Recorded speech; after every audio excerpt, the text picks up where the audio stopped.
Hello bankers. तो कैसे हैं आप लोग? I hope you are doing well. तो अगर आप जेईबी एग्जाम की प्रिपरेशन कर रहे हो तो ये जो वीडियो है वो आपके लिए काफ़ी ज़्यादा इंपॉर्टेंट रहने वाली है, क्योंकि इस वीडियो के अंदर हम लोग जेईबी के एक इंपॉर्टेंट पेपर एएफएम के बारे में पढ़ने वाले हैं। इस लेक्चर के अंदर हम लोग एएफएम के एक important topic maintenance of subsidiary books and ledgers के बारे में पढ़ेंगे और इससे रिलेटेड कुछ इंपॉर्टेंट क्वेश्चंस और कॉन्सेप्ट्स को डिटेल में डिस्कस करेंगे। तो आज का जो सेशन है वो काफ़ी ज़्यादा इंपॉर्टेंट रहने वाला है, तो इस सेशन को आपको शुरू से लेकर एंड तक ज़रूर देखना है और अपने फ्रेंड्स एंड क्लीग्स के साथ भी ज़रूर शेयर करना है ताकि वो भी इस सेशन का बेनिफिट ले सके। अब फटाफट से बिना किसी देरी के सेशन को स्टार्ट करते हैं। तो देखो, जब भी हम अकाउंटिंग करते हैं तो हमें बहुत सारी सब्सिडरी बुक्स और लेजर अकाउंट जो है वो मेंटेन करने पड़ते हैं ताकि हम फाइनेंशियल ट्रांजेक्शन का एक सिस्टमेटिक रिकॉर्ड जो है वो मेंटेन करके रख सके। तो इस लेक्चर के अंदर हम लोग क्वेश्चंस की हेल्प से इन्हीं सब्सिडरी बुक्स और लेजर्स के बारे में एक एक करके पढ़ने वाले हैं। ठीक है, तो शुरुआत करते हैं। तो फर्स्ट क्वेश्चन हमारा देखो, बुक ऑफ ओरिजिनल और prime entry where accountants and book keepers keep a record of business transaction is known as. ठीक है, तो हमारी जो बुक ऑफ ओरिजिनल एंट्री होती है जिसके अंदर अकाउंटेंट्स और बुक कीपर जो है पहली बार बिजनेस ट्रांजेक्शन्स को रिकॉर्ड करते हैं, उसे हम क्या कहते हैं? फटाफट से इसका आंसर बताइए। इसका आंसर आपको क्या लग रहा है? तो इसका आंसर जो है वो है जर्नल। ठीक है, तो जैसे ही बिजनेस के अंदर कोई भी फाइनेंशियल ट्रांजैक्शन होती है तो उसको सबसे पहले जो है वो जर्नल के अंदर सिस्टमैटिक मैनर में रिकॉर्ड किया जाता है। यहाँ पर आप जर्नल का फॉर्मेट जो है वो देख सकते हो। तो ये हमारा जर्नल बुक का एक फॉर्मेट है।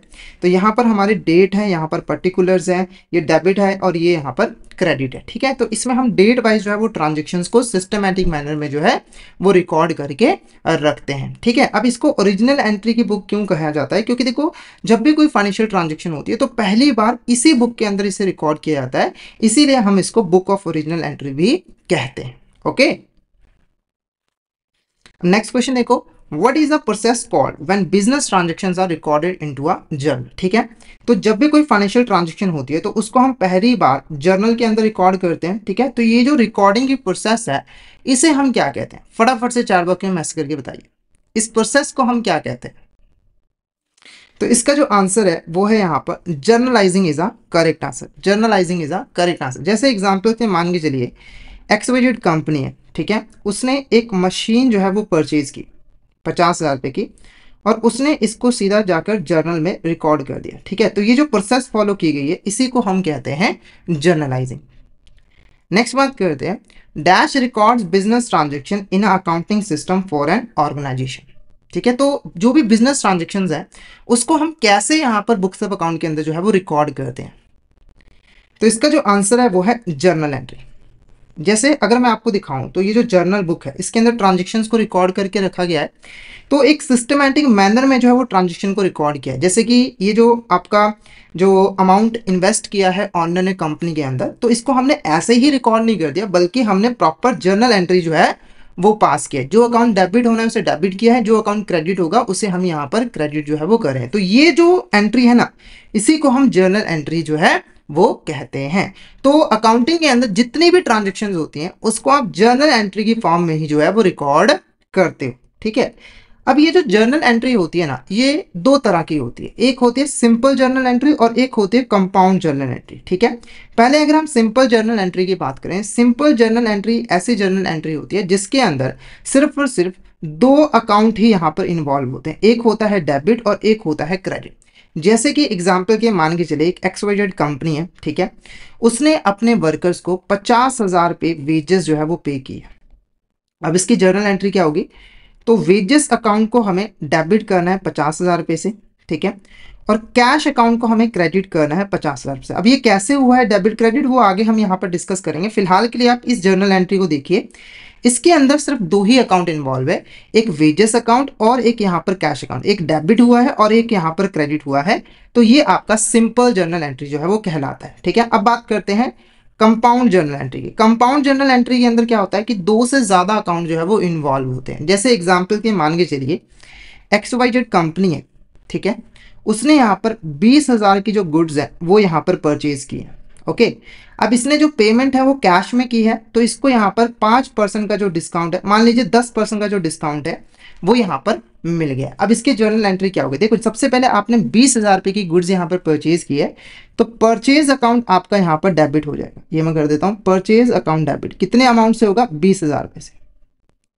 क्योंकि आपने 20,000 रुपए की गुड्स यहाँ पर खरीदी है।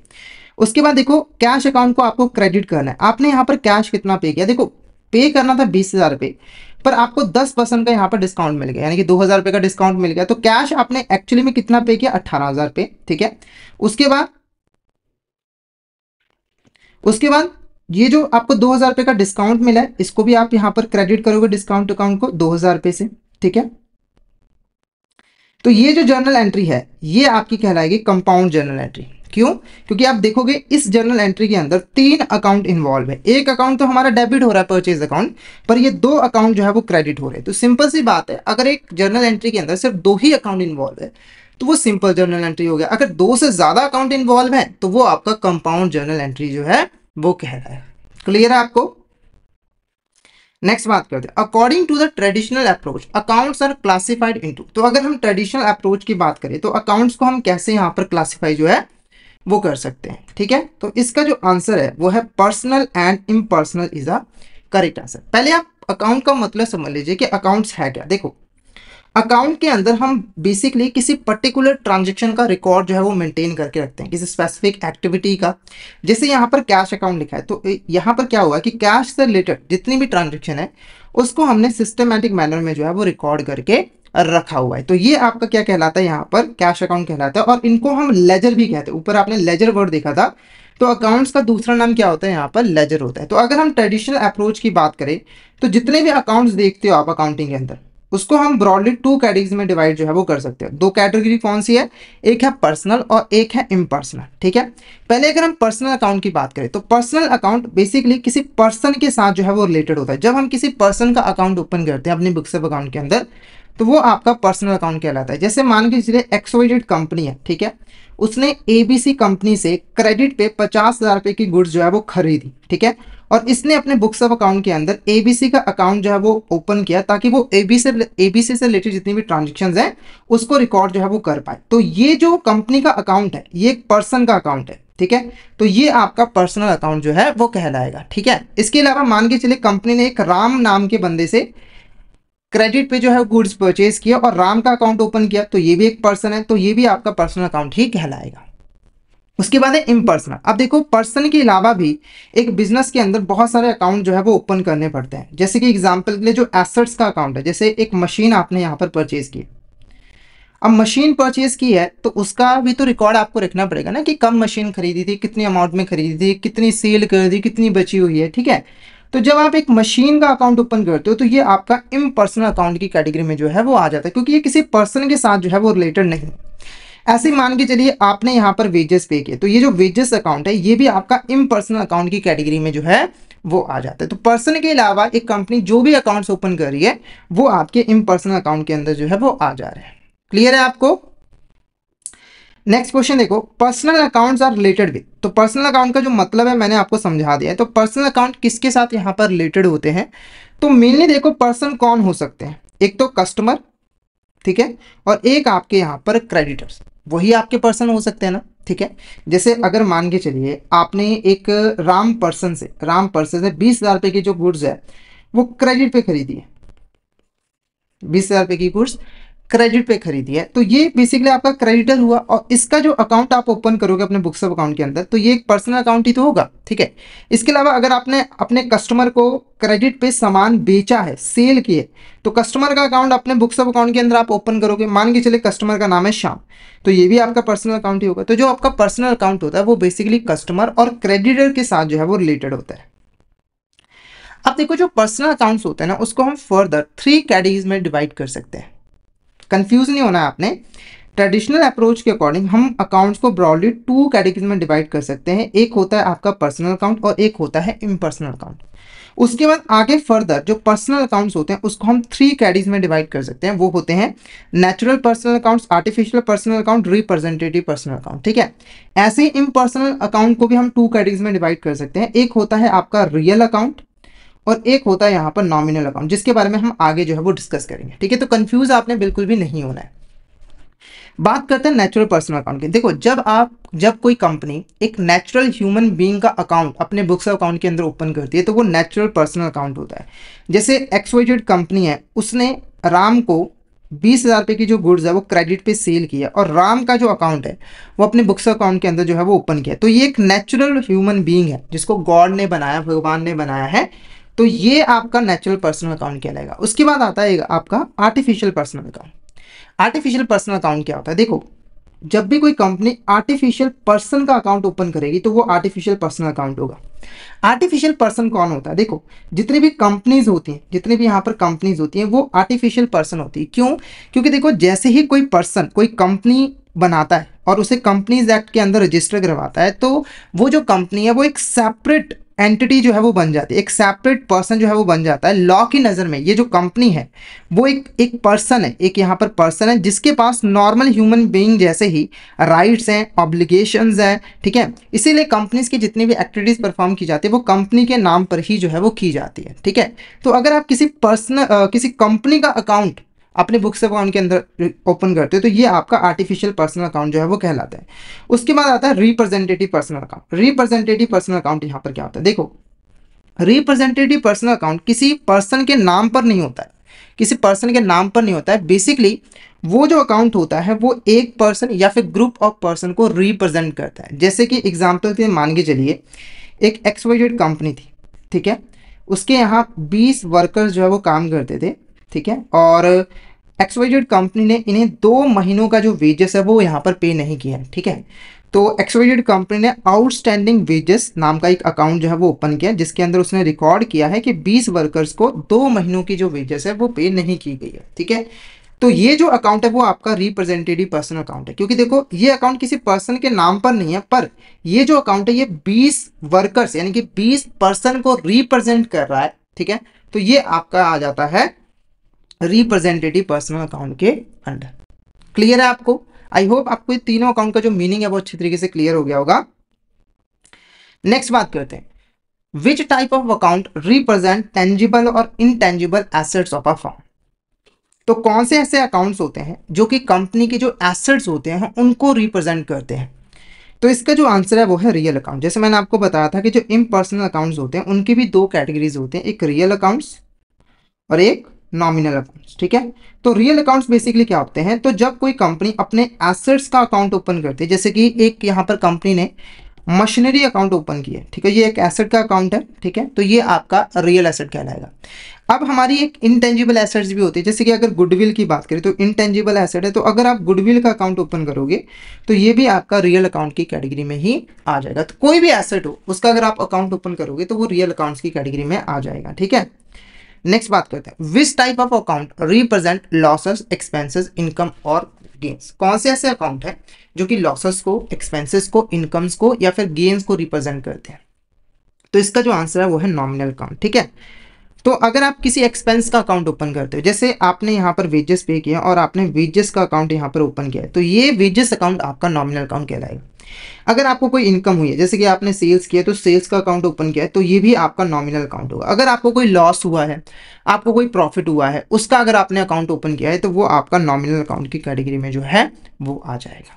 क्लियर है आपको यहाँ तक? कोई डाउट हो चैट बॉक्स में पूछ सकते हो, और क्लियर हो गए तो एक मैसेज करके जरूर बता दीजिएगा कि आपको यहाँ तक क्लियर है। नेक्स्ट बात करते हैं, outstanding commission is known as, ठीक है। ये जो आउटस्टैंडिंग कमीशन अकाउंट होता है, यहाँ पर अकाउंट ऐड कर लीजिए, तो आउटस्टैंडिंग कमीशन अकाउंट जो है उसे हम क्या कहते हैं, वो कौन सा अकाउंट होता है? फटाफट से इसका आंसर बताइए। तो इसका जो आंसर है वो है रिप्रेजेंटेटिव पर्सनल अकाउंट। क्यों? क्योंकि देखो, आउटस्टैंडिंग कमीशन उनको रिप्रेजेंट कर रहा होगा जिसको कमीशन पे करना है कंपनी ने, ठीक है। जैसे अगर मान के चले XYZ कंपनी है, उसने ABC कंपनी को कमीशन पे करना है पर अभी तक पे नहीं किया है, तो ये जो आउटस्टैंडिंग कमीशन अकाउंट है वो इस पर्सन को यानी कि कंपनी को रिप्रेजेंट कर रहा है, तो ये आपका आउटस्टैंडिंग कमीशन के अंदर जो है वो आ जाता है। उसके बाद बात करते हैं, what is the basic rule of personal account. तो पर्सनल अकाउंट का यहाँ पर बेसिक रूल क्या होता है? तो ये सबसे इंपॉर्टेंट यहाँ पर टॉपिक है। देखो, जब मैंने आपको जर्नल एंट्री पास करके दिखाई थी, जैसे मैं एक और जर्नल एंट्री आपको पास करके दिखा देता हूँ। जैसे आपने यहाँ पर वेजेस पे किए हैं 10,000 रुपये के, ठीक है, तो जर्नल एंट्री क्या बनी है, वेजेस अकाउंट को आपको डेबिट करना है 10,000 रुपये से, और कैश अकाउंट को आपको क्रेडिट करना है 10,000 रुपये से, ठीक है, ये बन गई जर्नल एंट्री। अब ये जर्नल एंट्री कैसे बनी, मतलब कि आपको कैसे पता लगे कि किस अकाउंट को आपको डेबिट करना है और किस अकाउंट को यहाँ पर आपको क्रेडिट करना है। ठीक है, जैसे आप सोचो कि ऐसा भी तो कर सकते थे कि कैश अकाउंट को डेबिट कर देते और वेजेस अकाउंट को क्रेडिट कर देते, ऐसा क्या है। तो देखो यहाँ पर काम करते हैं हमारे कुछ फंडामेंटल रूल्स। ये बेसिक रूल का मतलब क्या है, यहाँ पर कुछ फंडामेंटल रूल्स जो कि इन अकाउंट्स के ऊपर जो है वो एप्लीकेबल होते हैं। जैसे मेनली देखो, जब हम रूल्स की बात करते हैं तो 3 तरह के अकाउंट है, personal account, real account, nominal account, और तीनों ही अकाउंट के लिए कुछ फंडामेंटल रूल्स जो है वो बनाए गए हैं जिनको हम फॉलो करते हैं जब भी हमें कोई अकाउंटिंग एंट्री जो है वो पास करनी होती है। ठीक है, तो पर्सनल अकाउंट का यहाँ पर फंडामेंटल रूल क्या है, वो क्वेश्चन यहाँ पर जो है वो पूछ रहा है। तो इसका जो आंसर है वो है debit the receiver and credit the giver. देखो जब भी कोई पर्सन की बात आएगी, कोई भी पर्सन की बात आएगी, तो जो रिसीवर होगा, जो कि कोई चीज को रिसीव कर रहा होगा ट्रांजेक्शन के अंदर, उसे आपको हमेशा डेबिट करना है, और जो गिवर होगा, जो गिव कर रहा होगा, दे रहा होगा, उसे आपको हमेशा क्रेडिट करना है। एग्जाम्पल से समझाता हूं, जिसे मान के चलिए XYZ कंपनी है, ठीक है, और यहाँ पर एक ABC कंपनी है। तो XYZ कंपनी ने ABC कंपनी से 20,000 की जो गुड्स है वो क्रेडिट पे यहाँ पर जो है वो बाय की है। ठीक है, अब इसकी पास करनी है यहाँ पर जर्नल एंट्री। ओके, तो देखो पहली चीज, अगर परचेज किए तो परचेज अकाउंट आपका यहाँ पर डेबिट हो जाएगा। ओके, अब जो हमारा कंपनी है वो इस ABC अकाउंट को क्या करेगी, देखो ABC क्या कर रहा है, यहाँ पर ये गिवर है। ध्यान में रखिए, इस ट्रांजेक्शन के अंदर जो ABC कंपनी है वो गिवर है और जो XYZ कंपनी है वो रिसीवर। ठीक है, तो XYZ कंपनी को तो हमने डेबिट कर दिया क्योंकि ये रिसीवर था। अब कभी भी कोई भी कंपनी अपना अकाउंट अपने बुक्स ऑफ अकाउंट के अंदर ओपन नहीं करती है, तो हमने इस कंपनी का परचेज अकाउंट यहाँ पर डेबिट कर दिया। तो बेसिकली हमने इसको ही यहाँ पर जो है वो डेबिट किया। ठीक है, उसके बाद ये जो ABC कंपनी है वो गिवर है, तो सिंपली हमें क्या करना है, ABC कंपनी को यहाँ पर क्रेडिट जो है वो कर देना। आई होप आपको ये समझ आ गया होगा। हुआ क्या है समझा देता हूं, इस ट्रांजेक्शन के अंदर ABC कंपनी है गिवर, ये गिव कर रहा है ना, गुड्स आपको दे रहा है, तो इसे यहां पर करना है आपको क्रेडिट, और ये रिसीवर है, तो परचेज अकाउंट को हमने इस कंपनी के परचेज अकाउंट को कर दिया डेबिट। तो पर्सनल अकाउंट का सिंपल सा रूल है कि रिसीवर को कर दो डेबिट और गिवर को कर दो क्रेडिट। ओके, आगे जब हम जर्नल एंट्री पास करेंगे तो इसका बहुत यूज होने वाला है, तो ध्यान से आपको समझना है। अब बात करते हैं basic rule of real account. Real account का बेसिक रूल यहां पर क्या है, देखो रियल अकाउंट है एसेट्स के साथ रिलेटेड है ना, तो इसका जो रूल कहता है वो कहता है कि जो भी आपके पास आ रहा है उसे कर दो डेबिट और जो भी आपके पास से जा रहा है उसे कर दो क्रेडिट। अब ये आना जाना क्या है, इसको थोड़ा सा समझा देता हूं। मान के चलिए XYZ कंपनी है ना, उसने यहाँ पर 50,000 की एक मशीन जो है वो बाय की है, मशीन जो है वो बाय किया। देखो अब हो क्या रहा है कि जब इसने मशीन बाय की तो इसके पास मशीन जो है वो आ रही है, क्या आ रही है, मशीन जो है वो आ रही है, और बदले में कैश जो है वो जा रहा है। जैसे अगर आपकी एग्जांपल ले लीजिए, ठीक है, आपकी एग्जांपल ले लीजिए, आपने दुकान से कोई सामान खरीदा, तो जो सामान खरीदा, मान के चलिए चाय पत्ती खरीदी, तो चाय पत्ती आपके पास आई और बदले में कैश आपके पास से चला गया। तो ऐसे ही बिजनेस के अंदर भी होता है। ठीक है, तो जो चीज आपके पास आ रही है उसे आप करोगे डेबिट और जो चीज आपके पास से जा रही है उसे करोगे क्रेडिट। तो इसकी एंट्री कैसे पास होगी, देखो मशीन आपके पास आ रही है तो मशीन अकाउंट को करो डेबिट, मशीन अकाउंट को करो यहां पर डेबिट, कितने से, 50,000 रुपए से। उसके बाद से कैश आपके पास से जा रहा है तो आपको क्या करना है, यहां पर कैश अकाउंट को क्रेडिट करना है। ये सिंपल सा यहां पर रूल है, ज्यादा कॉम्प्लिकेटेड नहीं बनाएंगे, सिंपल सा रूल है। अगर कोई एसेट आपके पास आ रही है तो उसे कर दो डेबिट, कोई एसेट अगर आपके पास से जा रही है तो उसे कर दो क्रेडिट। ये सिंपल सा रूल है, बेसिक सा रूल है। क्लियर है आपको यहां तक, कोई डाउट हो चैट बॉक्स में पूछ सकते हो। उसके बाद देखो, विच type of account follows the rule debit all expenses and losses, credit all incomes and gains. तो इसका आंसर आपको पता लगे होगा, nominal account is the correct answer, क्योंकि नॉमिनल अकाउंट ही बेसिकली एक्सपेंसेस, लॉसेस, इनकम्स और गेन्स के साथ रिलेटेड होता है। तो इसका रूल तो बहुत ईजी है। इसका रूल कहता है जो भी एक्सपेंसेस है, जो भी लॉसेस है, उसे आपको करना है डेबिट, और जो भी इनकम्स है, जो भी गेन्स है, उसको आपको करना है क्रेडिट। जैसे एग्जांपल के लिए आपने यहाँ पर वेजेस पे किए हैं, तो वेजेस आपका क्या है, 10,000 रुपए पे किए हैं, वेजेस आपका एक्सपेंस है, तो आपको क्या करना है, वेजेस अकाउंट को डेबिट करना है, वेजेस अकाउंट को क्या कर देना है, यहाँ पर डेबिट कर देना है 10,000 रुपए से। ठीक है, अपने सैलरी पे की तो सैलरी पे एक्सपेंस है, सैलरी अकाउंट को डेबिट कर दीजिए 10,000 रुपए से। ठीक है, अब मान के चलिए आपने सेल्स किया, सेल्स क्या है, इनकम है, तो सेल्स 10,000 रुपए की आपने सेल्स की तो उसे आपको करना है यहाँ पर क्रेडिट, क्योंकि इनकम को हमें क्रेडिट करना है। और ऐसे ही अगर कोई लॉस होता है आपको तो उसे भी आपको डेबिट ही करना है, और अगर कोई गेन होता है तो उसे भी आपको क्रेडिट ही करना है। तो आई होप आपको ये तीनों रूल्स जो है वो अच्छे तरीके से क्लियर जो है वो हो गए होंगे।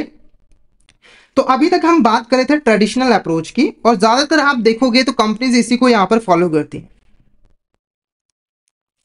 अब आती है हमारी एक मॉडर्न अप्रोच, ठीक है। तो पहला जो डिफरेंस है मॉडर्न अप्रोच का, ये अकाउंट्स को 5 कैटेगरी में जो है वो क्लासीफाई करता है। पहले ये समझ लीजिए कि ये जो अकाउंट्स हैं, जितने भी अकाउंट्स हैं उनको 5 कैटेगरी में क्लासीफाई करता है।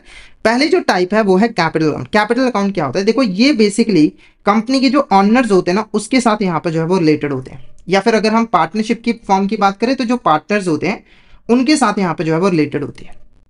जैसे मान के चलिए एक एक्सवाइजेड कंपनी, इसका ऑनर है एक्स पर्सन, इसने यहाँ पर 50,000 रुपये इन्वेस्ट किया इस कंपनी के अंदर, तो एक्सवाइजेड कंपनी ने इसका अकाउंट यहाँ पर ओपन जो है वो करना है, ठीक है।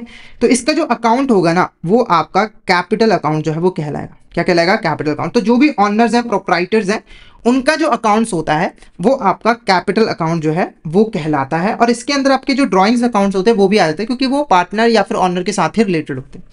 फिर आता है लायबिलिटी अकाउंट। लायबिलिटी अकाउंट क्या होता है? तो देखो, कंपनी की जो भी फाइनेंशियल ऑब्लिगेशन है, जो भी डेट्स हैं, जो कि उन्हें पे करने हैं ऑनर के अलावा किसी थर्ड पार्टी को, जैसे कि एक्सवाइजेड कंपनी ने जो है, मान के चलिए एक बैंक से 50 लाख रुपए का लोन लिया हुआ है, 50 लाख रुपए का लोन लिया हुआ है, ठीक है। बैंक का नाम क्या है यहाँ पर? मान के चलिए एबीसी, ठीक है। तो एबीसी का जब इसने अकाउंट ओपन किया तो ये बेसिकली क्या है? एक तरह की फाइनेंशियल ऑब्लिगेशन है, तो ये आपकी लायबिलिटी अकाउंट जो है वो कहलाएगी। कौन सा अकाउंट कहलाएगा? ये लायबिलिटी अकाउंट जो है कहलाएगा। उसके बाद आपका आता है एसेट्स अकाउंट। एसेट्स का तो सिंपल है, जितनी भी एसेट्स हैं, चाहे वो टेंजिबल है चाहे इंटेंजिबल है, वो आपका एसेट्स अकाउंट कहलाएगा। उसके बाद है एक्सपेंस अकाउंट। एक्सपेंस अकाउंट की कैटेगरी में क्या क्या चीजें आती हैं? देखो, जितने भी एक्सपेंसेस हैं, जितने भी लॉसेज हैं, जैसे परचेजेस हो गए, वेजेस हो गए, डेप्रिसिएशन हो गए, वो आपके एक्सपेंस अकाउंट की कैटेगरी में जो है वो आ जाते हैं। ओके। उसके बाद आता है आपका यहाँ पर रेवेन्यू अकाउंट। क्या आता है आपका यहाँ पर? Revenue account. रेवेन्यू अकाउंट किसके साथ रिलेटेड है? तो जो भी इनकम एंड गेन्स है, जैसे सेल्स अकाउंट हो गया, इंटरेस्ट रिसीव हुआ है, बैड डेट्स रिकवर हुआ है, तो वो आपका रेवेन्यू अकाउंट के अंदर जो है वो आ जाएगा। तो आई होप ये जो 5 अकाउंट्स हैं मॉडर्न अप्रोच के अकॉर्डिंग, वो आपको अच्छे तरीके से समझ आ गए होंगे। कोई डाउट है चैट बॉक्स में आप पूछ सकते हो। मैं बार बार आपसे पूछ रहा हूँ, कोई डाउट आ रहा है तो जल्दी जल्दी पूछिए, क्योंकि ये एक तरह से आपका बेस बन रहा है अकाउंटिंग का। जो नॉन अकाउंटिंग बैकग्राउंड से है, मैं बिल्कुल बेसिक से आपको करवा रहा हूँ, ताकि आपको किसी भी तरह की यहाँ पर दिक्कत ना आए। पर आपका भी फर्ज बनता है कि डाउट आ रहा है तो चैट बॉक्स में मैसेज करके यहाँ पर पूछिए। ओके। अब बात करेंगे मॉडर्न रूल्स ऑफ अकाउंटिंग। जैसे ट्रेडिशनल अप्रोच के कुछ बेसिक रूल थे, ऐसे मॉडर्न रूल्स के भी कुछ यहाँ पर रूल्स हैं, ठीक है। तो एक चीज ध्यान में रखनी है कि जो मॉडर्न रूल्स होते हैं, वो कैपिटल, लायबिलिटी और इनकम, इनके ऊपर सेम तरीके से जो है वो एप्लीकेबल होते हैं, ठीक है। और जो एसेट्स हैं और जो यहाँ पर एक्सपेंसेस हैं, उनके ऊपर भी सेम रूल जो है वो एप्लीकेबल होते हैं। तो 2 ही रूल है, ठीक है। एक रूल कैपिटल, लायबिलिटी और इनकम पे एप्लीकेबल होता है, इस पे मैं स्टार बना देता हूँ, ये स्टार, ठीक है। और एसेट्स इसको 0 बना देते हैं, ठीक है। इनके ऊपर एक रूल एप्लीकेबल होता है। क्या रूल है? पहले अगर हम कैपिटल और लायबिलिटी और इनकम की बात करें तो इसका सिंपल सा रूल है, अगर कैपिटल और लायबिलिटी और इनकम डिक्रीज हो रहे हैं, कम हो रहे हैं, तो उसे आपको करना है यहाँ पर डेबिट, और अगर वो इंक्रीज हो रहे हैं तो उसे आपको करना है क्रेडिट, ठीक है। जैसे एग्जाम्पल के मान के चलिए एक्सवाइजेड कंपनी है, एक्स पर्सन इसका ऑनर है, ठीक है। इसने जब कंपनी को इस्टेब्लिश किया था तो 50 लाख रुपए यहाँ पर जो है वो इन्वेस्ट किए थे। ओके, ये यहाँ पर कैपिटल अकाउंट में शो हो रहा है कि 50 लाख रुपए। ओके, उसके बाद इसने 10 लाख रुपए और यहाँ पर जो है वो इन्वेस्ट किए। अब एक्सवाइजेड कंपनी इसको कैपिटल अकाउंट में डेबिट करेगी या फिर क्रेडिट, तो यहाँ पर रूल देखना है क्या एप्लीकेबल हो रहा है। अगर देखो कैपिटल इंक्रीज हो रही है, देखो पहले कैपिटल कितनी थी? 50 लाख रुपए, ठीक है। अब 10 लाख रुपए और आ गए, तो अब कैपिटल कितनी हो जाएगी? 60 लाख रुपए, यानी कि कैपिटल इंक्रीज हो रही है, तो इसे हमें क्रेडिट करना है, यानी कि कैपिटल अकाउंट को इस ट्रांजेक्शन के अंदर हमें क्रेडिट करना है। क्या करना है? क्रेडिट करना है, ध्यान में रखना है, ठीक है। इसका ऑपोजिट भी हो सकता है। मान के चलिए एक पर्सन जो है अपने बिजनेस में से 10 लाख रुपए निकाल कर ले गया, इन्वेस्ट नहीं किया, पहले से जो इन्वेस्टमेंट की हुई वहां से 10 लाख रुपए निकाल कर ले गया। अब क्या होगा? कैपिटल अकाउंट कम होगा या ज्यादा होगा? डिक्रीज होगा कैपिटल अकाउंट, तो इसे आपको यहां पर क्या कर देना है? डेबिट जो है वो कर देना है, ठीक है। इसको हम प्रैक्टिकली करके भी दिखाएंगे। ओके, सेम चीज यहां पर लायबिलिटी के केस में, अगर आपकी लायबिलिटी डिक्रीज हो रही है तो उसे आपको करना है डेबिट, और अगर इंक्रीज हो रही है तो उसे आपको करना है यहां पर क्रेडिट, ठीक है। जैसे अगर मान के चलिए आपने, फिर से यहां पर एग्जांपल सेम लेते हैं, एक्सवाइजेड कंपनी है, ठीक है, उसने एबीसी कंपनी से 50 लाख रुपए का यहां पर लोन लिया हुआ है। तो इस अकाउंट के अंदर शो हो रहा है 50 लाख रुपए। अब XYZ कंपनी ने 10 लाख रुपए का और यहाँ पर लोन लिया, तो इससे लायबिलिटी इंक्रीज हो रही है। तो आपको क्या करना है, ABC के अकाउंट को क्रेडिट कर देना है। और अगर मान के चलिए 50 लाख रुपए में से 20 लाख रुपए कंपनी रिपे कर दे रही है, ठीक है, तो इसे आपको क्या कर देना है, डेबिट कर देना है, ठीक है। उसके बाद आता है आपका इनकम। अगर इनकम इंक्रीज हो रही है, जैसे आपने सेल्स किए तो आपके पास इनकम आएगी ना, तो आपको उसे क्रेडिट कर देना है, ठीक है। और अगर आपने कोई यहाँ पर मान के चलिए डिस्काउंट वगैरह दिया है कस्टमर को, तो वो आपको डेबिट कर देना है। उसके बाद बात करते हैं यहाँ पर एसेट्स की। एसेट्स और एक्सपेंस का रूल क्या है कि अगर एसेट्स और एक्सपेंस इंक्रीज होते हैं तो उन्हें करना है डेबिट, और अगर वो डिक्रीज होंगे तो उन्हें करना है क्रेडिट, ठीक है। जैसे मान के चलिए मशीन की ही यहाँ पर बात कर लीजिए। पहले मशीन जो था उसका बैलेंस था 50,000 रुपये, कंपनी ने एक और मशीन 50,000 रुपये की खरीद ली, तो इससे हमारी जो एसेट है वो इंक्रीज हो रही है, 50,000 रुपये से 1 लाख हो रही है। तो इसे ये जो ट्रांजेक्शन है, ये जो आपने मशीन यहाँ पर परचेज की है, इसका इसमें मशीन अकाउंट को आपको डेबिट करना है क्योंकि एसेट इंक्रीज हो रही है। और सेम केस अगर डिक्रीज होती, मान के चलिए कि 50,000 की मशीनरी थी, 20,000 रुपए की मशीनरी सोल्ड कर दी, तो यहाँ पर एसेट डिक्रीज हो रही है, तो इस ट्रांजेक्शन को केस में आपको मशीनरी अकाउंट को जो है वो क्रेडिट करना था। क्या करना था, क्रेडिट करना था। फिर एक्सपेंस की बात करते हैं। अगर आपने वेजेस पे किए हैं तो वेजेस एक्सपेंस है, वेजेस पे करने से एक्सपेंस इंक्रीज हो रहे हैं, तो इन्हें आपको यहाँ पर क्या करना है, यहाँ पर डेबिट कर देना है, ठीक है। और अगर आपने मान के चलिए यहाँ पर कोई आपके एक्सपेंस डिक्रीज हो गए हैं, तो वहां पर आपको इसे कर देना है क्रेडिट। तो ये यहाँ पर मॉडर्न रूल्स ऑफ अकाउंटिंग है। तो आई होप आपको ये अच्छे तरीके से क्लियर हो गए होंगे। अगर आपको कोई भी डाउट आ रहा है तो आप चैट बॉक्स में मैसेज करके पूछ सकते हो। तो ये 2 इंपॉर्टेंट टॉपिक हमने यहाँ पर जो है वो कवर कर लिया। अब इसके बेस पर हमें जर्नल एंट्रीज जो है वो पास करनी है, ठीक है। तो ये जितने भी जर्नल एंट्रीज होंगी, इसको हम मॉडर्न रूल और ट्रेडिशनल रूल दोनों को फॉलो करके जो है वो पास करेंगे, तो आपको कंफ्यूज बिल्कुल भी नहीं होना है, ठीक है। तो XYZ कंपनी है, उसने यहाँ पर गुड्स सोल्ड की है कैश बेसिस के ऊपर। अब इसके लिए हमें जर्नल एंट्री जो है वो पास करनी है। पहले अगर हम ट्रेडिशनल अप्रोच की यहाँ पर बात करें, ट्रेडिशनल अप्रोच की, ठीक है, तो देखो यहाँ पर गुड्स सोल्ड हुई हैं। क्या हुई है, यहाँ पर गुड्स जो है वो सोल्ड हुई हैं, यानी कि आपकी ये इनकम है, ठीक है, आपकी यहाँ पर इनकम है। अमाउंट मान के चलिए यहाँ पर 10,000 रुपये, क्या है, अमाउंट आपके यहाँ पर 10,000 रुपये, ठीक है। तो देखो जब आपने सेल की होगी तो आपके पास 10,000 रुपये आया होगा, आपके पास 10,000 रुपये आया होगा, ठीक है, यानी कि कैश आपके पास आया होगा। तो कैश क्या है, हमारी एक तरह की एसेट है। क्या है, एसेट, ठीक है। तो इसके ऊपर रियल अकाउंट का रूल लगेगा, यानी कि जो चीज आपके पास आएगी उसको आप डेबिट करोगे, तो आप आंख बंद करके कैश अकाउंट को क्या कर दोगे, डेबिट कर दोगे 10,000 रुपये से, ठीक है। फिर से बता देता हूं, जब आपने सेल्स की है कैश बेसिस के ऊपर, मान लीजिए 10,000 रुपये, तो 10,000 रुपये आपके पास आए होंगे, कैश एक एसेट होती है, तो वहां पर रियल अकाउंट का रूल एप्लीकेबल होगा, यानी कि कैश अकाउंट को डेबिट करना है क्योंकि कैश आपके पास आ रहा है। उसके बाद आपने गुड्स यहां पर सोल्ड की है, तो सेल की है। सेल क्या है, एक तरह की इनकम है। क्या है, आपकी एक तरह की इनकम है, और ये एक नॉमिनल अकाउंट है, इसके ऊपर नॉमिनल अकाउंट का रूल एप्लीकेबल होगा, ठीक है। हमने देखा था कि इनकम को हमें करना होता है क्रेडिट, तो आपको आंख बंद करके सेल्स अकाउंट को क्रेडिट कर देना है 10,000 रुपये से। यहां तक क्लियर है। ये था आपका ट्रेडिशनल अप्रोच, ये था आपका यहाँ पर ट्रेडिशनल अप्रोच। अब बात करते हैं मॉडर्न अप्रोच की।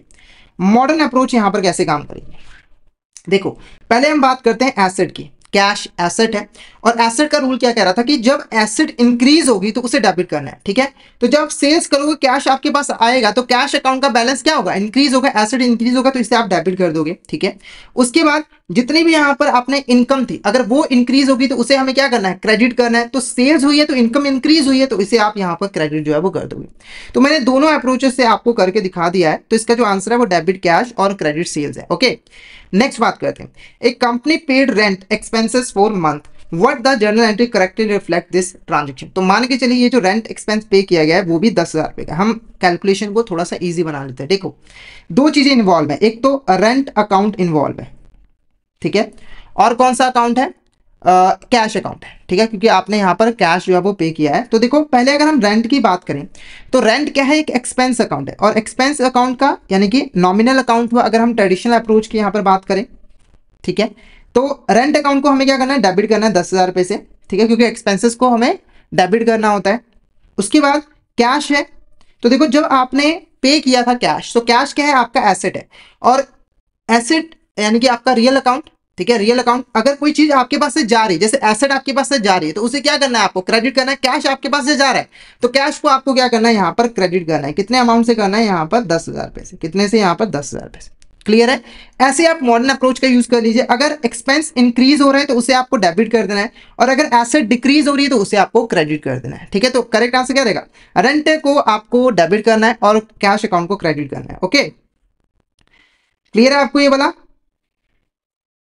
नेक्स्ट क्वेश्चन की बात करते हैं। Company XYZ purchased new machinery worth 50,000 on credit from the supplier ABC Limited. What is the journal entry correctly representing this transaction? ठीक है, तो यहाँ पर ध्यान में रखना है कि हमने क्रेडिट पे खरीदा है, तो यहाँ पर कैश इन्वॉल्व नहीं, हमने उधार पे खरीदा है। तो मशीनरी परचेज हुई है, यानी कि मशीन अकाउंट यहाँ पर इन्वॉल्व है, और मशीन अकाउंट एक एसेट है।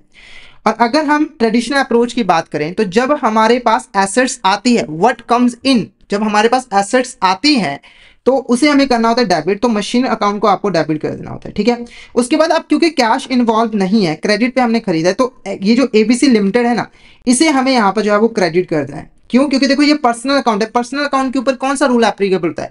जो गिवर होता है उसे आपको क्रेडिट करना होता है। तो जो एबीसी लिमिटेड कंपनी है वो गिवर है, तो उसे आपको यहाँ पर करना है क्रेडिट। ठीक है, अब अगर आप मॉडर्न रूल को एप्लीकेबल करो, ये तो ट्रेडिशनल की बात हुई। देखो एसेट इंक्रीज हो रही है तो वो आपको डेबिट करना है। ठीक है, और अगर आपकी लायबिलिटी इंक्रीज हो रही है तो उसे आपको क्या करना पड़ेगा? क्रेडिट करना पड़ेगा, क्योंकि ये तो लायबिलिटी है ना आपकी ये लायबिलिटी है ना, एबीसी लिमिटेड से आप क्रेडिट पे खरीद रहे हो, फ्यूचर में आपको पे करना पड़ेगा, तो ये एक फाइनेंशियल ऑब्लिगेशन हुई, लायबिलिटी है। और जब लायबिलिटी इंक्रीज होती है मॉडर्न रूल्स के अकॉर्डिंग तो उसे हमें क्रेडिट करना होता है, और जब एसेट इंक्रीज होती है तो उसे हमें डेबिट करना होता है। तो मशीन अकाउंट डेबिट और एबीसी लिमिटेड अकाउंट को क्रेडिट आपको 50,000 रुपए से करना है। तो आई होप आपको यहां तक अच्छे तरीके से क्लियर हो गया होगा। नेक्स्ट क्वेश्चन की बात करते हैं।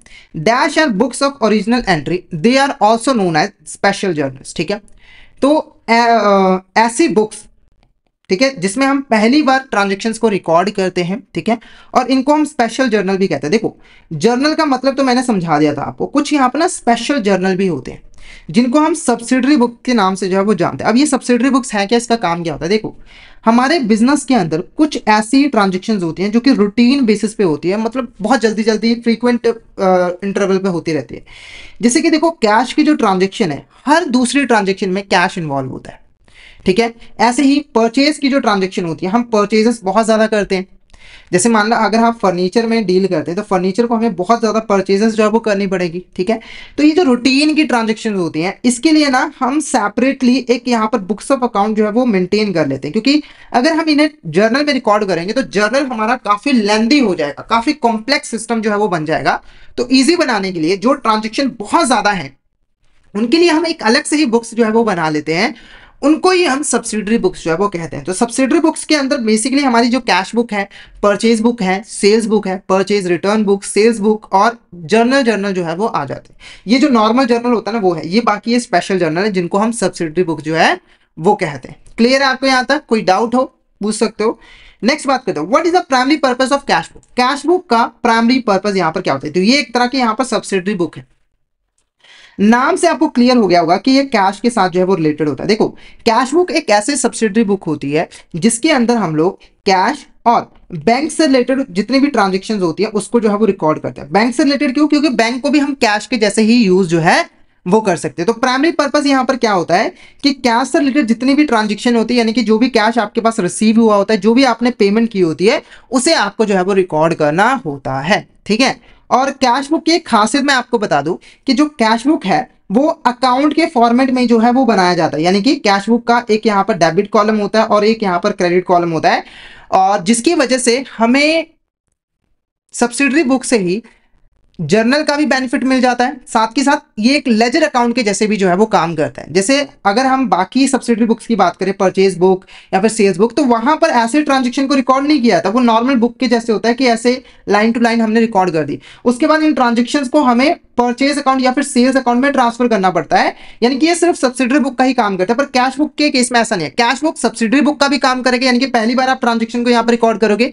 अब क्योंकि ये अकाउंट फॉर्मेट में है तो इसको आपको एक सेपरेटली कैश अकाउंट मेंटेन करने की जरूरत नहीं, ये कैश अकाउंट के जैसे भी जो है वो काम कर सकता है। ठीक है, उसके बाद देखो what type of transaction recorded in the simple cash book. तो जो कैश बुक होती है वो मेनली देखो दो तरह की होती है, कई केसेस में तीन तरह की भी होती है। एक डिस्काउंट का कॉलम ऐड कर दिया जाता है, पर नॉर्मली यहाँ पर दो तरह की है। एक सिंपल कैश बुक, क्वेश्चन पूछा कि सिंपल कैश बुक में किस तरह की ट्रांजेक्शन को रिकॉर्ड किया जाता है, तो इसका जो आंसर है मैं पहले आपको बता देता हूँ। Cash transaction only. देखो सिंपल कैश बुक के अंदर आप सिर्फ और सिर्फ कैश से रिलेटेड जो भी ट्रांजेक्शन है उसको रिकॉर्ड करते हो, ठीक है। जो भी आपको कैश रिसीव हुआ होता है उसे आप करते हो डेबिट, और जो भी कैश आपने पे किया होता है, जो भी पेमेंट्स होती है, उसे आपको करना होता है क्रेडिट, ठीक है। नेक्स्ट बात करते हैं। डैश बुक कैश बुक है 2 columns on each side of cash book and it records both cash and bank transaction, ठीक है। कौन सी यहां पर कैश बुक होती है जहां पर 2 कॉलम्स होती है ईच साइड, और उसके अंदर हम कैश और बैंक से रिलेटेड ट्रांजेक्शन को रिकॉर्ड करते हैं, तो इसका जो आंसर है वो है डबल कॉलम कैश बुक। मैं आपको बना के भी दिखा देता हूं। तो ये रहा हमारा यहाँ पर डबल कॉलम कैश बुक, ठीक है। थोड़ी सी मेरी ड्राइंग जो है वो कमजोर है, तो गुस्सा नहीं करने का। तो ये पर्टिकुलर्स हो गया, ठीक है, और ये आपकी डेबिट साइड हो गया और ये क्रेडिट साइड हो गया, ठीक है। तो यहां पर कैश का कॉलम होता है, यहां पर बैंक का कॉलम होता है, यहां पर भी कैश का और बैंक का कॉलम होता है।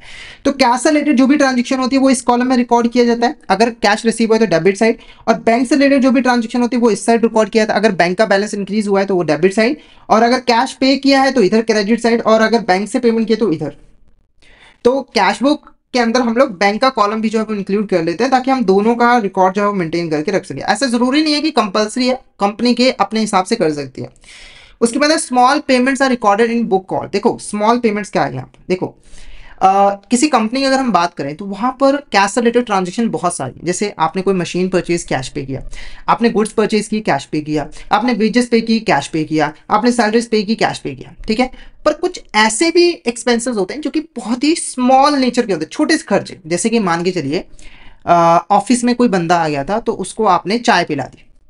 चाय पिलाने के लिए 20 रुपए का दूध लगा, बाकी थोड़ा चीनी चाय पत्ती, तो मान के चलिए जो कॉस्ट आई वो 30 रुपए आई। तो क्या आप इसे कैश बुक में जाओगे रिकॉर्ड करने के लिए? अगर आप ऐसा करने लगे तो हजारों छोटी मोटी ट्रांजेक्शन होती हैं, और उसे अगर आप कैश बुक में रिकॉर्ड करने लगे तो कैश बुक की ऐसी की तैसी हो जाएगी, मतलब इतनी लेंथी बन जाएगी, मतलब कि आप कह सकते हो कि ये तो काफी कॉम्प्लेक्स सिस्टम हो गया, ठीक है। तो इस परेशानी से बचने के लिए जो कंपनीज होती है वो एक पैटी कैश बुक जो है वो मेंटेन करती है। कैसे? तो पैटी कैश बुक में होता क्या है, जितने भी छोटे मोटे खर्चे होते हैं उन्हें रिकॉर्ड किया जाता है। इसे एक पैटी कैशियर नाम का बंदा जो है, मतलब उसका नाम नहीं होता है, उसकी पोजीशन होती है पैटी कैशियर। आप समझो कि उसका नाम है पैटी कैशियर, ऐसा नहीं है। तो पैटी कैशियर होता है वो इस बुक को मेंटेन करता है, जितने भी छोटे मोटे खर्चे होते हैं एक स्पेसिफाइड टाइम पीरियड के अंदर वो जो है वो करता रहता है, ठीक है। और ये जो बुक्स ऑफ अकाउंट है ये सबमिट कर देता है जो हमारा हेड कैशियर होता है। फिर हेड कैशियर क्या करता है, इससे ट्रांजेक्शन को जो हमारी मेन कैश बुक है उसके अंदर जो है वो ट्रांसफर कर देता है, और इसको पैटी कैशियर को पैसे भी जो है वो दे देता है, ठीक है। तो ये आपका पैटी कैश बुक जो है वो कहलाएगा। अभी जो पैटी कैश बुक है ना, इसको मेंटेन करने के 2 सिस्टम होते हैं, एक ऑर्डिनरी सिस्टम है, एक इम्प्रेस सिस्टम, ठीक है। ऑर्डिनरी सिस्टम बहुत ही ईजी है। इसमें क्या होता है कि एक यहाँ पर मान के चलिए एक्सवाइजेड कंपनी है, यहाँ पर ए पर्सन हेड कैशियर है और एक बी पर्सन पैटी कैशियर है, ठीक है। तो हेड कैशियर ने इसको मान के चलिए 10,000 रुपये जो है वो मंथ के स्टार्टिंग में दे दिया 1 महीने के लिए। इसने 1 महीने तक खर्चे किया, मान के चलिए जो खर्चा हुआ है वो 9,000 रुपये हुआ है, ठीक है। अब ए को ये सारी जो डिटेल्स है वो दे देगा, यानी कि जो बुक्स ऑफ अकाउंट इसने पैटी कैश बुक मेंटेन किया वो दे देगा, ठीक है, और बोलेगा कि आगे मुझे फिर से पैसे दो, ठीक है। तो इसने खर्चे देखे कि 9,000 रुपये खर्च हो गए हैं, 1,000 रुपये इसके ऊपर बचा हुआ है, तो इस महीने जो खर्चा होगा वो लगभग 8,000 रुपये का होगा। तो इसने 7,000 रुपये और जो है वो दे दिए अपनी मर्जी से, जो इसको सही लगा। तो ये ऑर्डिनरी सिस्टम होता है। ये क्या होता है? ऑर्डिनरी सिस्टम होता है। ऐसे ही जो है वो काम करता है, पैटी कैशियर को पैसे मिलते हैं, वो खर्च करता रहता है, ठीक है। एक होता है इम्प्रेस सिस्टम। इसके अंदर क्या होता है कि जो पैटी कैशियर है ना, जो यहाँ पर पैटी कैशियर है उसके पास मंथ के स्टार्टिंग में एक फिक्स्ड अमाउंट जो है वो दी जाती है इसे। मैं एग्जांपल से समझाऊंगा। Same example, XYZ company, A head cashier, B petty cashier, ठीक है। तो 10,000 रुपये 1 महीने के लिए यहाँ पर ए पर्सन ने इसे दिए हैं, और इसने 9,000 रुपये जो है वो खर्च कर दिए हैं। अब इसने क्या किया, इसने जो पैसा खर्च किया था ना पैटी कैशियर ने, हेड कैशियर ने वही पैसे इसको जो है वो दे दिए, ताकि मंथ के स्टार्टिंग में इसके पास फिर से यहाँ पर 10,000 रुपये जो है वो हो जाए। तो इम्प्रेस सिस्टम में होता क्या है कि जो खर्च पैटी कैशियर कर देता है वही पैसा जो है वो हेड कैशियर जो है वो दे देता है, और मंथ के स्टार्टिंग में हमेशा पैटी कैशियर के पास एक फिक्स्ड अमाउंट जो है वो रहती है। जैसे कि ये आपका 10,000 रुपये, तो हर महीने इसकी जब स्टार्टिंग होगी मंथ की, तो इसके पास 10,000 रुपये ही यहाँ पर होंगे, क्योंकि जो भी इसने खर्च किया होगा वो रीइंबर्स कर दिया जाएगा यहाँ पर हेड कैशियर के द्वारा। तो ये 2 सिस्टम होते हैं, ठीक है। नेक्स्ट बात करते हैं, dash is a subsidiary book which records credit purchase of goods in which firm trades in. ठीक है, तो कौन सी यहाँ पर सब्सिडरी बुक होती है जिसके अंदर हम गुड्स की जो क्रेडिट परचेजेस होती हैं उनको जो है वो रिकॉर्ड करते हैं, और ये जो गुड्स हैं वो गुड्स हैं जिनके अंदर फॉर्म जो है वो ट्रेड करती है।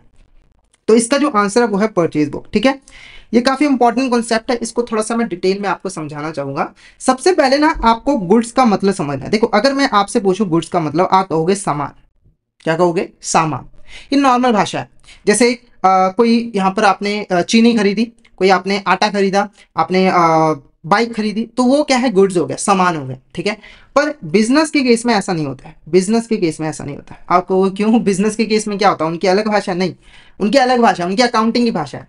बिजनेस की बात करें तो गुड्स का मतलब होता है वो सामान जिसका कंपनी बिजनेस कर रही है। जैसे अगर मान के चलिए ये एक एक्सवाइजेड कंपनी है, वो फर्नीचर बनाकर मार्केट में जो है वो सेल करती है, तो ये जो फर्नीचर है ना जिसका ये बिजनेस करती है, यही यहाँ पर जो है वो गुड्स कहलाएगी। इसके अलावा कोई और चीज को हम गुड्स जो है वो नहीं मानेंगे। क्लियर हुआ आपको? क्लियर हुआ? गुड्स का मतलब क्या है? वो सामान जिसका बिजनेस करती है कंपनी। ठीक है, तो देखो ये जो गुड्स है, कंपनी इसकी जो परचेज है वो दो तरीके से यहाँ पर कर सकती है। तो ये जो बना बना फर्नीचर है ये यहाँ पर मार्केट में बेचते, पहले फर्नीचर खरीदती है फिर उसको मार्केट में सेल कर देती है। तो जब ये परचेज करेगी तो दो तरीके से परचेज करेगी। एक होता है कैश बेसिस के ऊपर, यानी कि इसने क्या किया, फर्नीचर परचेज किया और कैश इमीडिएटली बेसिस पे पे कर दिया। एक होता है क्रेडिट बेसिस के ऊपर कि हमने फर्नीचर अभी परचेज कर लिया है, पेमेंट हम कुछ टाइम के बाद करेंगे।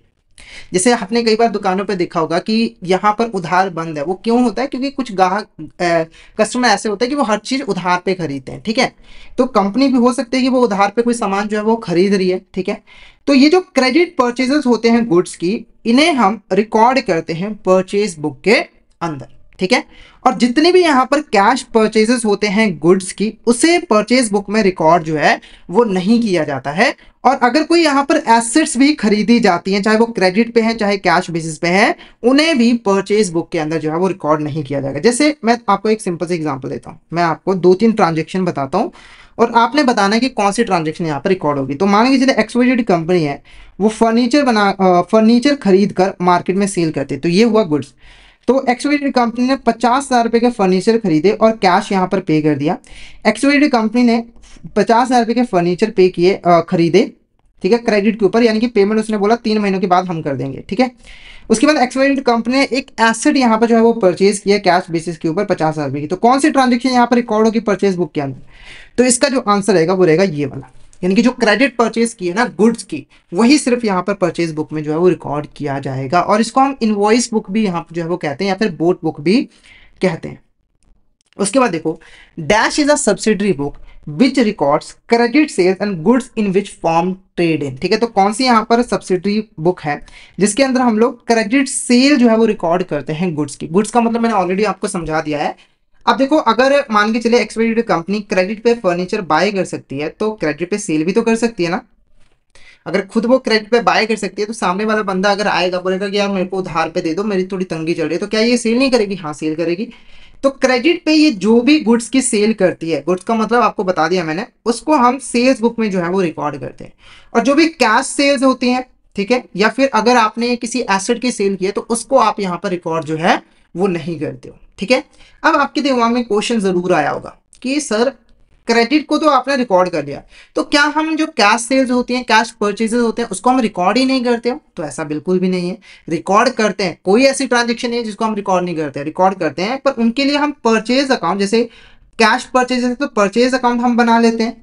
ठीक है, और अगर सेल्स है, कैश सेल्स है, तो उसके लिए सेल्स अकाउंट जो है वो बना लेते हैं। ठीक है, और एसेट का तो आपको पता है कि वो एसेट अकाउंट में एंट्री जो है वो हो जाती है। ओके, तो एंड में होता भी यही है। देखो, जो आपका ये सब्सिडरी बुक का जो बैलेंस बच जाता है ना, वो बाद में इन अकाउंट्स में ही ट्रांसफर कर दिया जाता है, ताकि हमारे पास टोटल यहाँ पर डिटेल्स अवेलेबल हो परचेजेस की और सेल्स की। ठीक है, तो जो भी सेल्स बुक और सब्सिडरी बुक का लास्ट में बैलेंस बचता है, उसको हम उनके रिस्पेक्टिव अकाउंट्स में ही जो है वो ट्रांसफर कर देते हैं।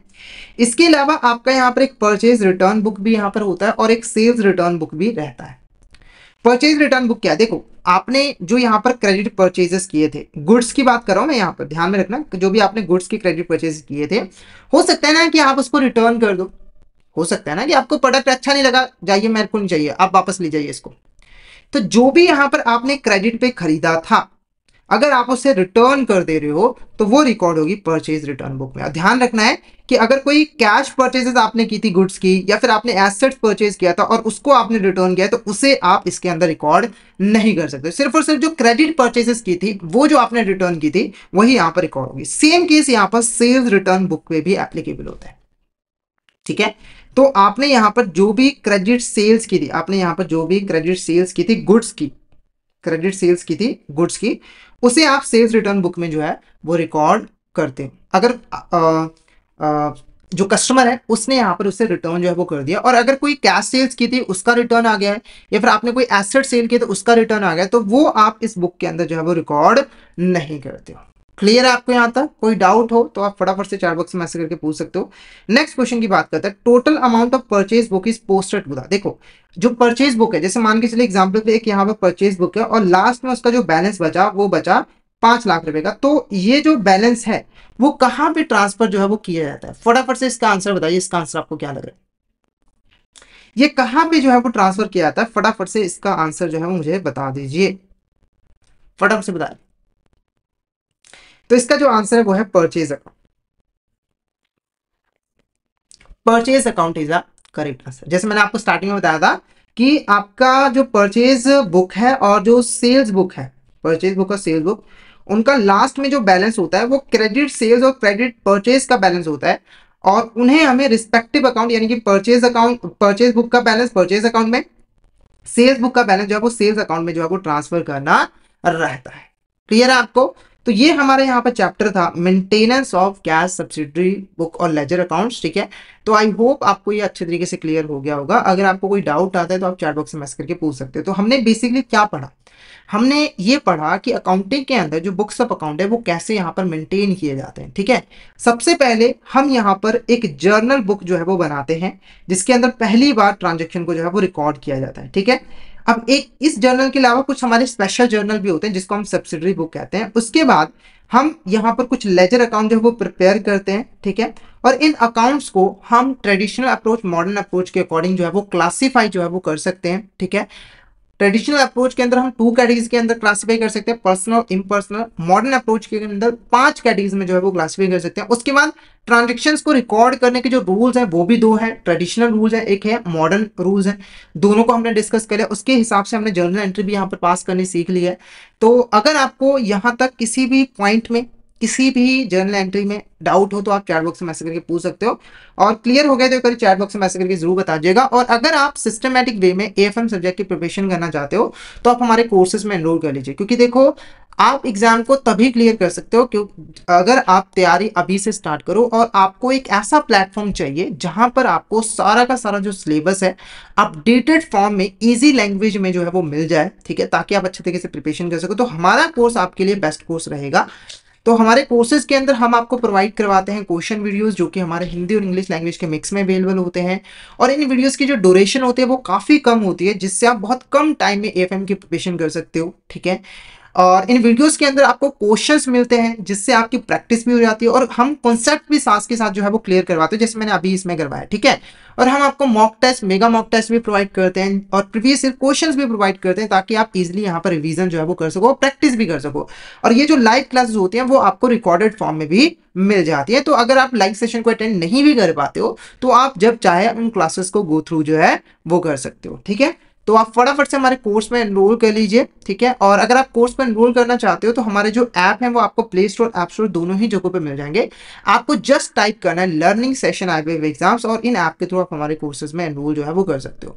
और अगर आप अभी हमारे कोर्स में एनरोल करोगे तो आपको डिस्काउंट मिल जाएगा। कितना डिस्काउंट मिलेगा? अप टू 82% तक का यहाँ पर डिस्काउंट मिल जाएगा, जिसके लिए आपको कूपन कोड यूज करना होगा KUNDN। तो इस कूपन कोड का यूज करके आप फटाफट से हमारे कोर्स में जो है वो एनरोल कर लीजिएगा। और कॉम्बो कोर्सेज के ऊपर ये कूपन कोड एप्लीकेबल होने वाला है, ये यहाँ पर जरूर जो है वो ध्यान में रखिएगा, बाद में कंप्लेंट मत कीजिएगा। कॉम्बो कोर्सेज पे ये जो कूपन कोड है KUNDN ये यहाँ पर लगने वाला है, तो इसको यूज करके आप फटाफट से हमारे कॉम्बो कोर्सेज को ज्वाइन कर लीजिए, जहां पर आपको चारों पेपर जो है JRB के मिल जाते हैं, ठीक है। और टेलीग्राम चैनल को जरूर ज्वाइन करिएगा, इससे आप हमारे साथ कनेक्ट कर सकते हो। जैसे अगर आपको कोई क्वेरी है तो आप हम यहाँ पर भेज सकते हो, हम उसका जवाब देंगे। और अगर हमें कुछ आपको बताना हो, जैसे एग्जाम के रिगार्डिंग कोई अपडेट देना हो, क्लासेस से रिलेटेड कोई अपडेट देना हो, कोई बैच के रिगार्डिंग अपडेट देना हो, तो आप यहाँ पर ज्वाइन जो है वो कर सकते हो। ठीक है, इसी के साथ एक और चीज मैं आपको बता दूं कि हमारे जीआईबी के जो न्यू बैचेस हैं, ठीक है, जो हमारे जो जीआईबी है, ठीक है, उसके न्यू फ्रेश लाइव सेशन जो है वो स्टार्ट होने वाले हैं 2 जनवरी से। तो आपको इन लाइव सेशन को भी यहाँ पे जो है वो जरूर अटेंड करना है। सारी डिटेल्स आपको मिल जाएगी, हमारे व्हाट्सएप चैनल को यहाँ पर जरूर ज्वाइन कर लीजिएगा। ठीक है, वहां पर आपको सारी डिटेल्स वगैरह जो है वो मिल जाएगी। ठीक है, तो आज का जो सेशन है वो हम यहीं पे ओवर करते हैं। तो किसी का डाउट नहीं आया है तो अगर आपको आज का सेशन अच्छा लगा हो तो सेशन को लाइक कर देना, हमारे चैनल को सब्सक्राइब कर देना और शेयर जरूर कर देना अपने फ्रेंड्स के साथ, कलीग के साथ, ताकि वो भी इस सेशन का बेनिफिट जो है वो ले सके। तो आज के लिए इतना ही, मिलते हैं नेक्स्ट क्लास में। Thank you so much everyone.